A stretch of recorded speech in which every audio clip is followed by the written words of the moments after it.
खबर अपने नाज़रीन तक पहुंचाएंगे। चेयरमैन पीटीआई ने दीगर मुकदमात में गिरफ्तारी रोकने के लिए सुप्रीम कोर्ट में दरखास्त दायर कर दी है। दरखास्त में विफाकी हुकूमत पंजाब और बलूचिस्तान के आईजी और सुपरिटेंडेंट अटक जेल को फरीक बनाया गया है।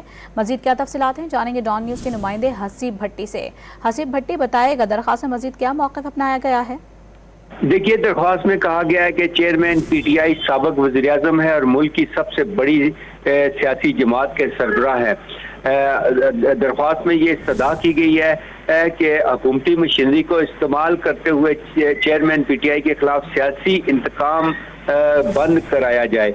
इसके साथ साथ ये जो दरख्वास्त है 184(3) के तहत दायर की गई है, जिसमें जो है वफाकी हुकूमत, IG Punjab, Balochistan, IG superintendent jail Attock को फरीक बनाया गया है। दरख्वास्त में नैब FIA, सदारत दहशतगर्दी अदालत लाहौर और इस्लामाबाद को भी फरीक बनाया गया है। जी, बहुत शुक्रिया हसीब भट्टी, आप तफसीली तौर पर इस हवाले से आगाह कर रहे थे।